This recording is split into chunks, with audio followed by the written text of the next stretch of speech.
Hello kiddies, welcome to Blue Star Industrial Arts, and part of my art is doing some cooking.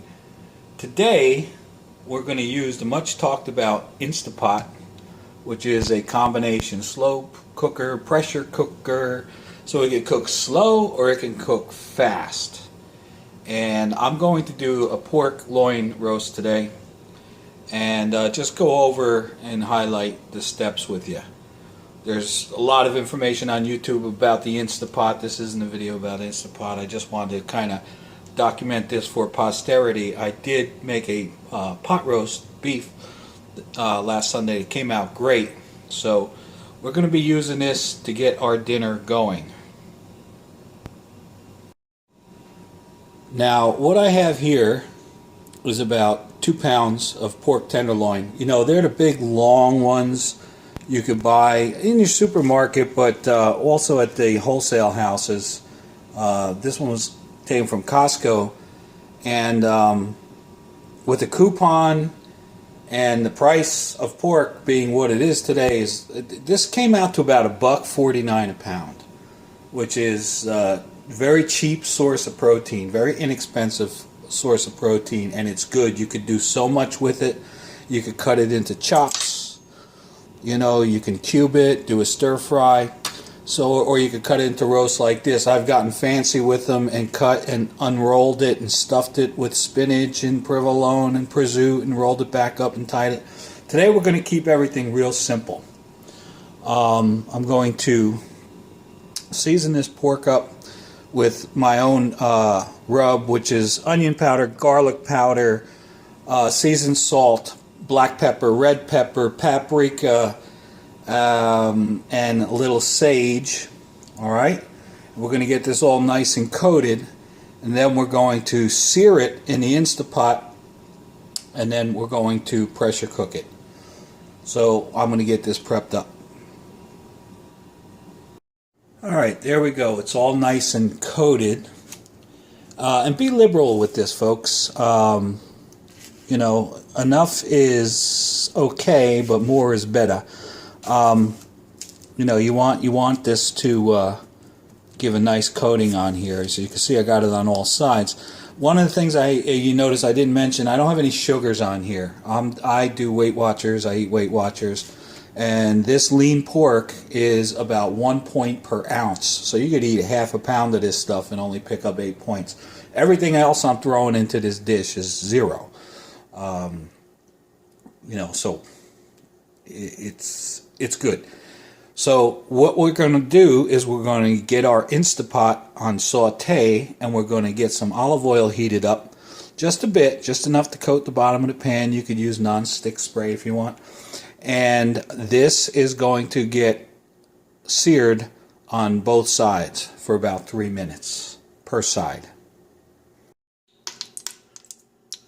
Okay, we got it on the saute mode now, and we're just going to toss this guy in and give it 3 minutes per side.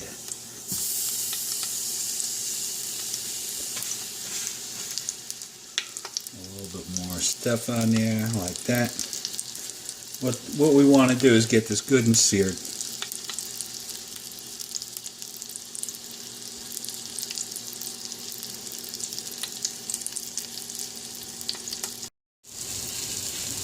Okay, we've done about 3 minutes per side, and I've even put a little on the side, and we got this thing good and seared now.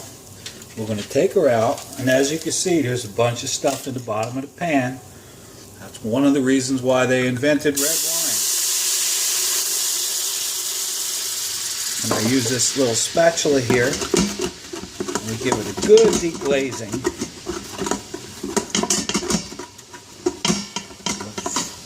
I don't know, maybe that was 1/4 of a cup or whatever.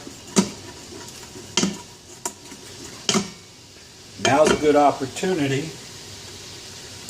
Throw in a little garlic. About a tablespoon, granulated garlic. Get that working.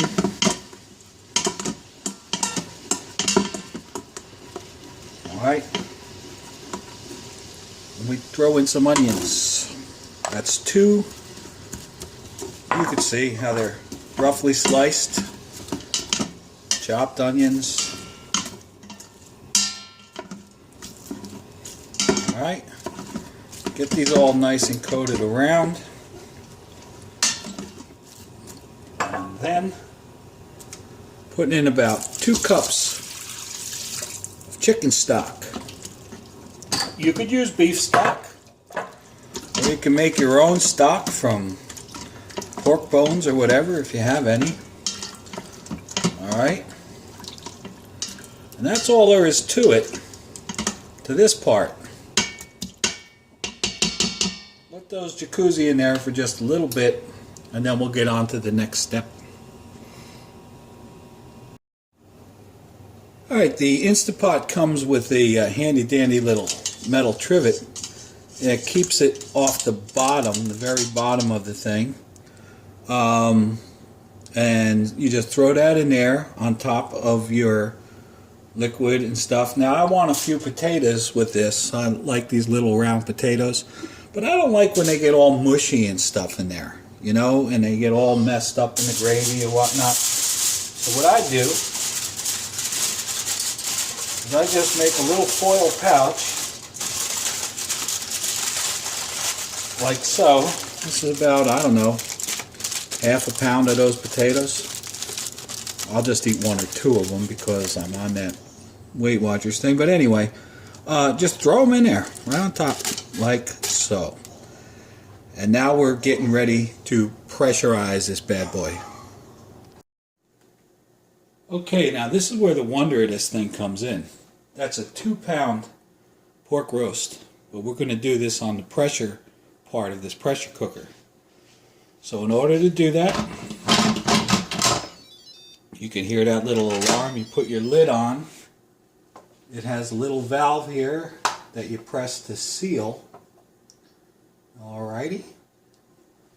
Then you just basically hit pressure cook, and you want the pressure on more. Okay, that's high pressure. And this is minutes, this 45. We're going to take that down to 35 minutes. It's about all you need here. Make sure again that you're sealed.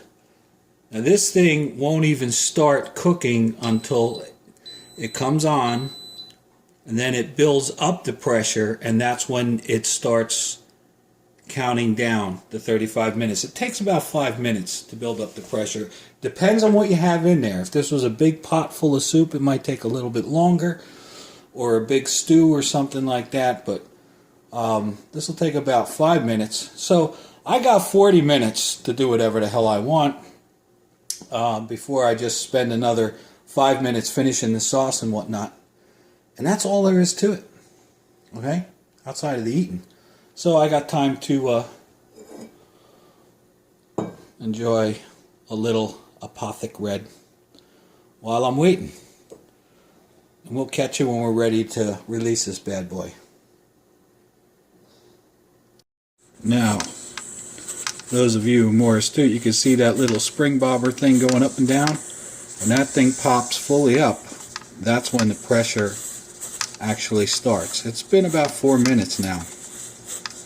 Okay, this whole thing is controlled by a confuser, which has a magnetic induction switch here. So now we're at pressure, and now it will start counting down as the confuser senses the PSI that's in here, and it'll start its cooking.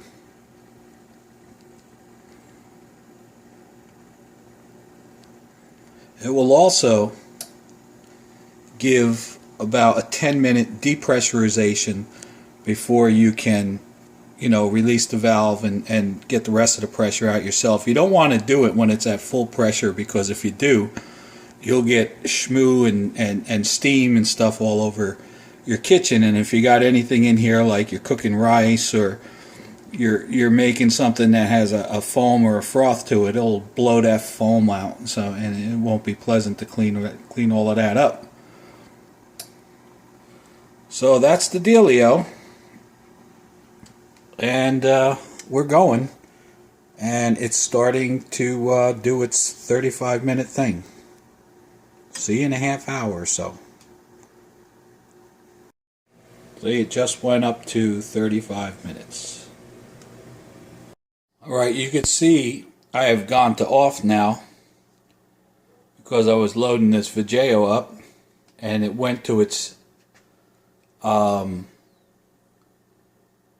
10-minute pressure release, and you can see, but the valve is still up, the spring valve. So now we do a depressurization.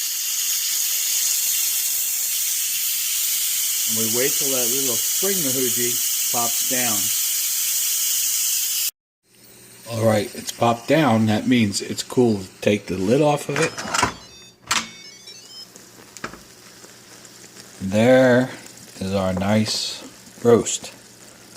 Now we're going to finish this up. God damn, that smells good.